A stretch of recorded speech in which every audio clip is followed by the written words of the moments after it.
Hello and welcome to Straight Talk. I'm Ayşe Süberkaş.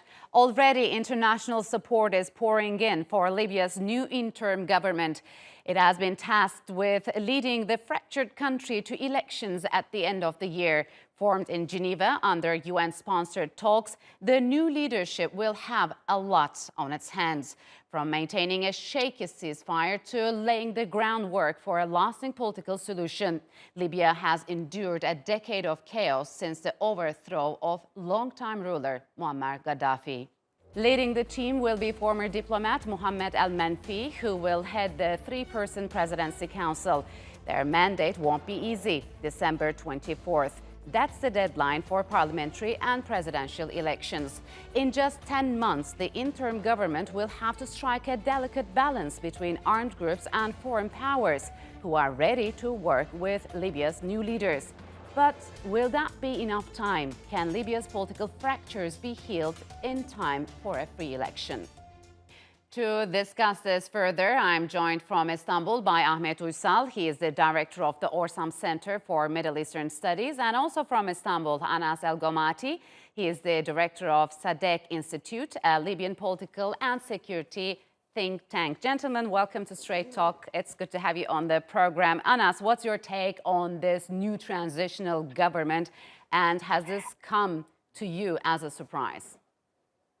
Certainly has. I think the process was designed not only in the last several months, but if we go back to the last 5 years of diplomatic meetings, the concept was to mold and merge the Libyan National Army or the Libyan Arab Armed Forces under Khalifa Haftar and reconfigure the Presidential Council of the Government of National Accord with one of their candidates. And that candidate was really Aguilas, the chief of the parliament in the east of the country that backs Khalifa Haftar. Yes. His name was on the list of this last process in Geneva, and he failed. And that process was really designed, many analysts and diplomats believe that this was designed to appease Khalifa Haftar and Aguilas Salah. The very fact that they lost throws that whole process up in the air, but it also questions what of the last 5 years, what of the results of this accord, and whether or not the peace will actually hold. So I think there's much more in terms of obstacles now as a result of this deal than even before the war. So, Ahmed, is 10 months enough time to hold free elections? And what are the immediate obstacles facing the new executive authority in Libya? I think there is a security challenge. Also, there are many services that are lacking, plus the uncertainty of these new government, and as well as the legitimacy and whether they are up to the job and they can also unite the Libya are the major challenges. Of course, and the yesterday's visit by President Menfi to Haftar, Khalifa Haftar, was not a good sign and good message to whole Libya, because looks like similar to Aguilas Saleh, he couldn't, he may not,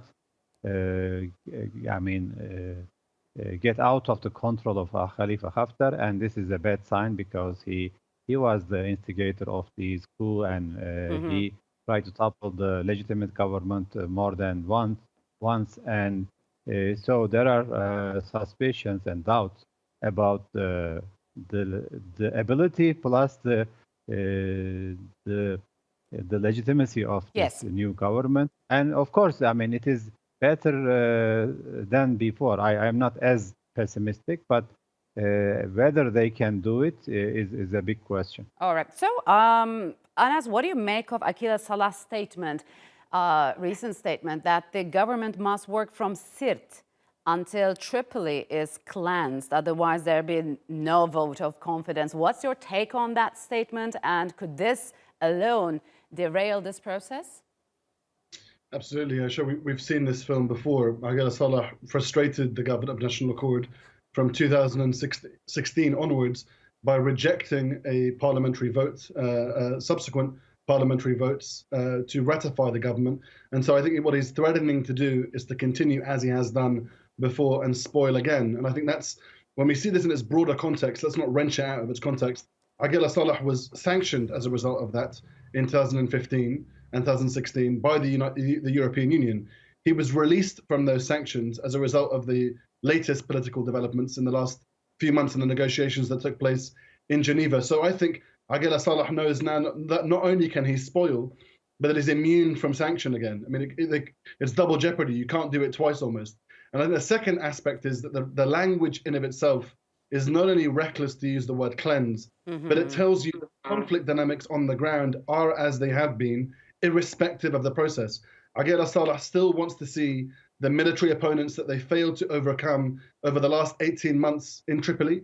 He still wants to see them beaten, maybe not through war, but through negotiations. And I think that leverage, that bargaining power is going to be a major, major obstacle, because it's a reflection of the degree of which spoiling can take place in Libya and the degree to which the diplomatic process in its heart has failed. Yes. If you can't sanction those spoilers, there's very little that you can do to make it a conducive and cooperative process over the next 10 months. Yeah, during this precarious ceasefire, we know that Haftar forces reinforced control over air bases in Sirte and southern regions, and they drew this red line from Sirte to Jufra.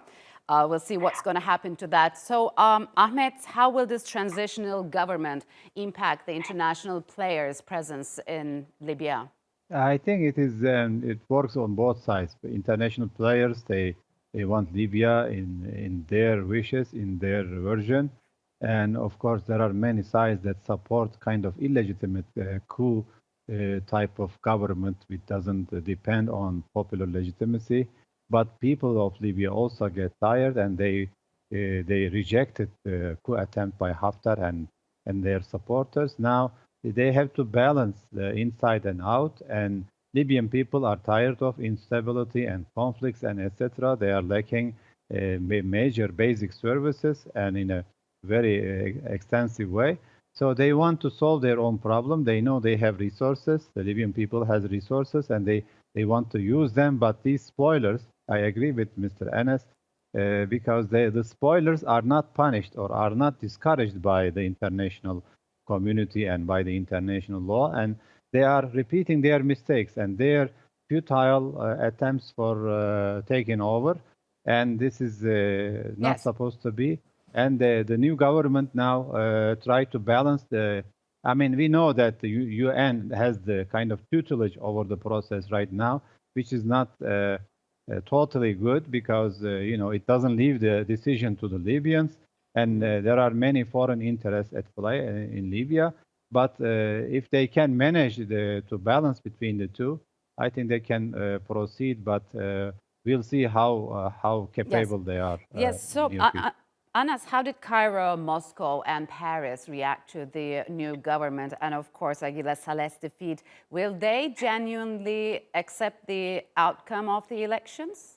I don't know, honestly. I mean, it's really a big question mark hangs over this process, because those very same countries not only accepted but invited the government of national accord after the Khirat agreement in 2015 that produced the last unity government. So the only thing that has changed is that this government is called the Government of National Unity, and the last one was called the Government of National Accord. The very same actors are at play, the very same conditions are at play. But if I might, the very fact that we have such desperately difficult conditions on the ground, we should remember the Danish Refugee Council in Libya called the living conditions in Libya apocalyptic. I mean, we can't really kind of describe them in words. They have to be seen. And the danger of that is that those kind of conditions, as we approach a decade on since Libya's revolution, those kind of conditions, when you don't have basic running services like electricity and water, when you can't get cash out of a bank for years on end, those kind of conditions impact the way, the psyche, the political decision-making of the electorate. And what it does is it ripens many to think of the extreme simple solutions. And it's the simple solutions that are often the most dangerous. Just give it to the army. Just give it to a strongman. We've seen those things before repeated in other theaters and other countries. And I think the danger now for the UN is that if they don't start to repair those services on the ground, then Libyans will start to look for more extreme circumstances. And those conditions ripen people like Khalifa Haftar to launch coups. And we should remember, he has been launching coups in Libya for over half a century, since 1969. This isn't the first time. So speaking of Haftar warlord Khalifa Haftar, Ahmed, what do you make of Turkey's position, and will Turkey's presence remain the same in the coming process? Yes, Turkey will remain defending the legitimate government and legitimate process, and to take the country securely and safely to the elections, because in the elections, it is the bridge that they will decide, Libyans will decide. But, the coup mentalities, they want to either prevent the elections or delay the elections or somehow sabotage or rig the elections. Turkey will be against that. And Turkey promised, security and other deals with Turkey and, training programs, etc. Turkey will remain and in Libya until the other foreign illegitimate presence is out. And there is debate now to take the foreign forces, but there are foreign forces who are not authorized and who are killing and genociding Libyan people. I mean, they are not put into trial, and Turkey will be supporting Libyan people and their ambitions for democracy and stability and development. Yes. And the policies will remain, but we'll be cautious about possible coup attempts or kind of any attempts that may misguide or deviate from the initial project. So we will be on alert for Libya. So, Anas, how will the new Biden administration, now we have this new administration and the U.S. is returning to the global arena, how do you think the U.S.'s return to the region would influence foreign players in Libya, or let's say Turkey and Russia's interests and influence in the region? I think the Biden administration, having moved from the periphery under Trump, has a major, major challenge under its hand. I think it's gone through several strategies. I mean, the AFRICOM, Africa Command Center in Stuttgart, the military really nerve center that is following Libya, has had a strategy for years that needs to overhaul, which was to contain the instability in Libya. That was its words, not mine. I think it's going to have to change that, because we look at Russia's position in Libya, which is now to establish a military base in central Sirte and Jufra, which is directly challenging NATO's own security at its southern flank. So I think that's going to provoke America's interest, the Biden administration's interest. But we also have to think of the tools. I don't believe that Biden's administration will necessarily take a very aggressive approach to Libya. There are multiple arenas where it needs to be involved, and I think Libya is not necessarily its clearest priority. But I think if it delegates it to a second tier or a third tier, Libya's strategy, or the idea that you can contain the instability in Libya, is a myth. This is really now a stage where it's such a difficult geopolitical theater to untangle that doing nothing will be even worse than doing something now, 5 years' time. So I think the sense of urgency will emerge. And I imagine that over the next 5 years, the Biden administration will have to play its cards. All right, gentlemen, unfortunately, we are out of time. Thank you very much for joining us on Straight Talk. The US and Europe, the world's epicenters for the coronavirus, are hitting severe bottlenecks as they try to roll out tens of millions of vaccines. When news broke late last year that companies like Pfizer and Moderna had produced vaccines with high efficacy rates, countries raced to get their hands on them. That high demand and low supply led to major shortages and delivery delays in Europe and North America. As all this was happening, vaccines developed by countries like Russia and China were largely dismissed as inferior by Western media and the public. But now evidence is slowly emerging that vaccines developed outside the US and Europe do actually work and can play a crucial role in filling shortages.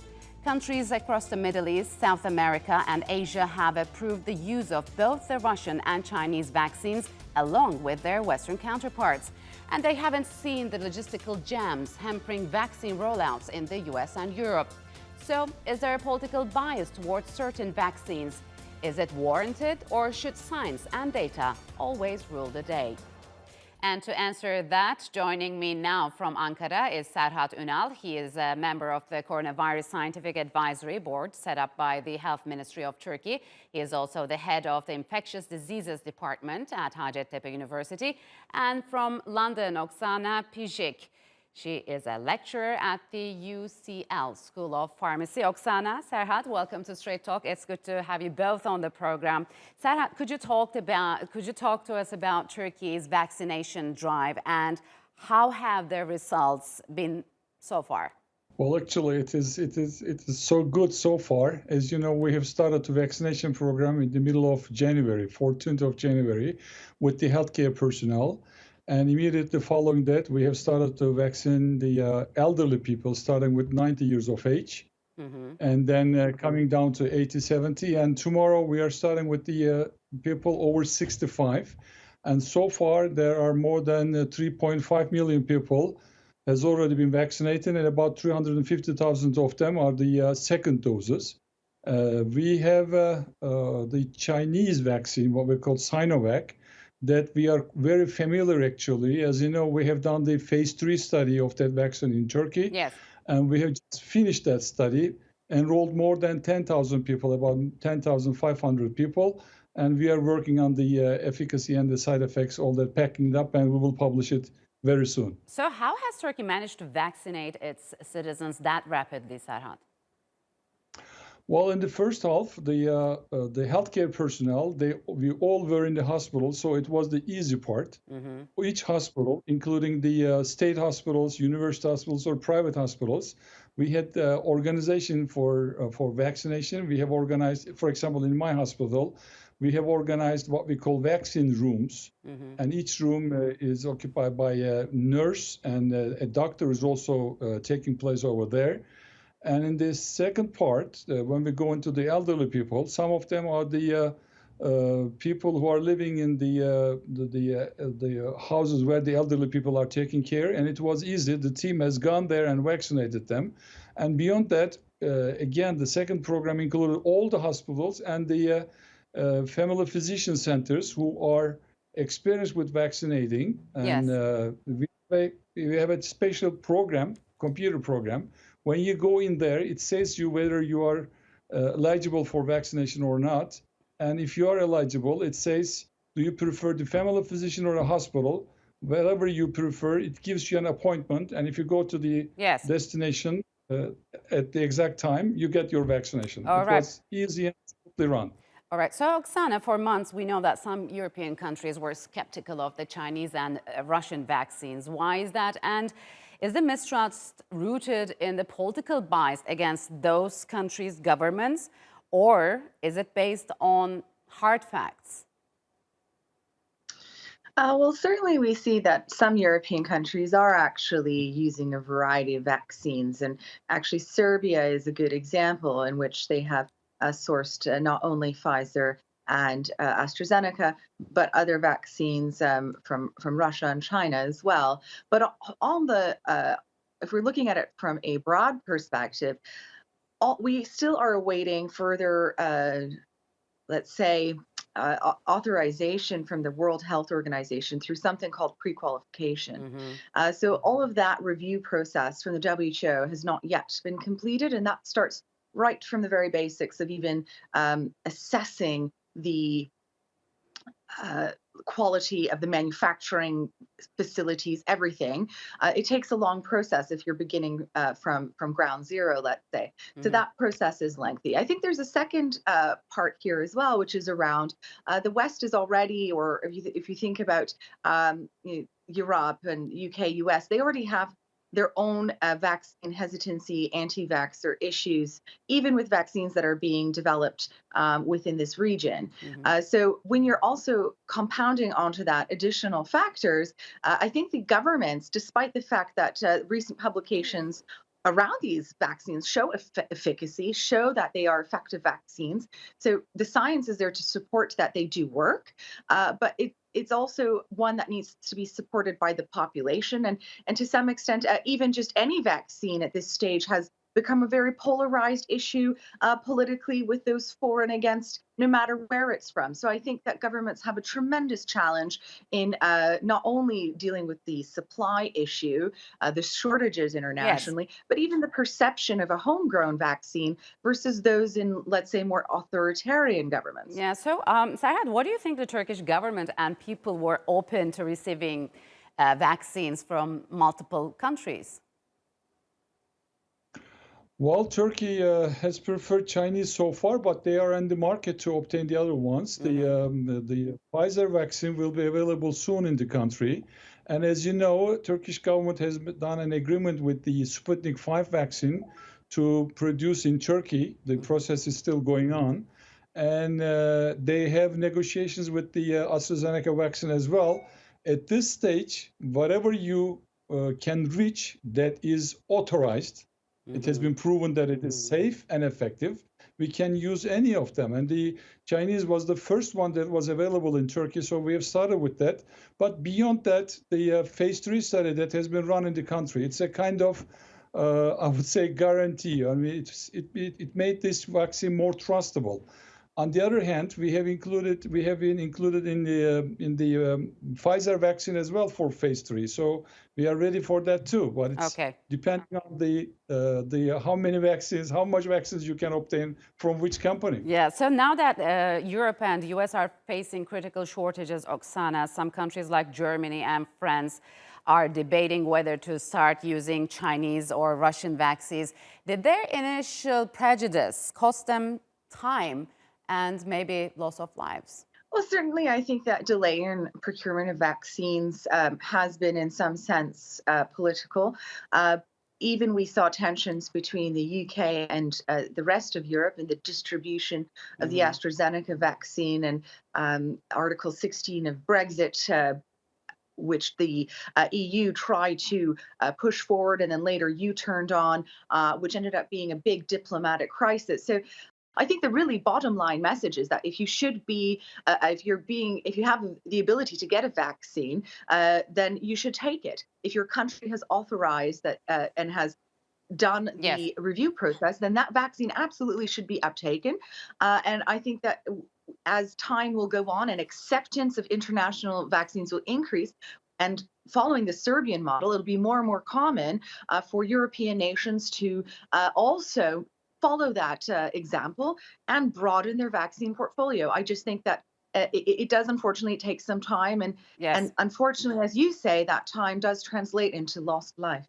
Yeah, unfortunately. Sarah, the protocols for trials vary even for the same vaccine, and no vaccines are perfect, but it seems Turkey's trials show different results than Brazil and Indonesia. Can you explain why there was such a gap? Well, actually, let's start with Indonesia. It was a small group, actually. The total number was 1,600, and it's not a large enough group for phase 3 study. So the results the group is small. You cannot reach the appropriate numbers, perhaps. They have published that as 65%.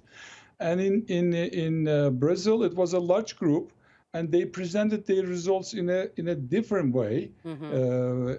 As I could understand, they claimed that the vaccine protects against the serious infection 100%, moderate infection 100%, and the mild infection 87%. The number that they're dealing with, a little bit more than 50%, is the number that prevents people even becoming PCR positive. So when you put them all together, they're not very different, actually, including the Turkish one.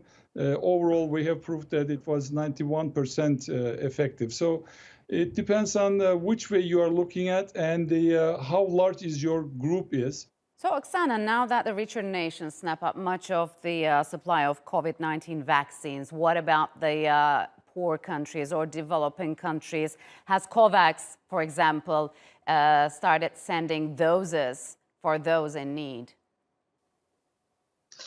Certainly, we see that there has been a large, significant delay in delivery for the low-income countries and the lowest income in particular. So even with the political promises made and donations, that's yet, when we look at the actual vaccines delivered, that administration rate remains unacceptably low. And if we even go back just to the beginning of January, while high-income countries in total had vaccinated over 39 million people, low-income countries in total had 25. Now that number is higher today, but that was the beginning of 2021, what we had seen. And again, this is a global pandemic, so that type of inequality in distribution of vaccines will have real consequences. We see that LMICs contribute to 75% of the global markets, and that there is an economic case to ensure that we are able to not leave countries behind when distributing these vaccines. And I do think that China does have the ambition to global health diplomacy ambition to vaccinate the world. It seems so. and has been, I think, again, with that reporting on the particular trials, I think the main point already highlighted by our colleague on the program is that to prevent severe infection is the most important thing, because that prevents death, and that prevents also burdens on healthcare systems. All right, Oksana Serhat, unfortunately, we'll have to leave it here. Thank you very much for joining us on Straight Talk. And that's all for this edition of Straight Talk with me, Ayşe Süberker. If you've got any comments, follow us and tweet us at Straight Talk TRT. Also, don't forget to subscribe to our YouTube channel. Until next time, take care and goodbye.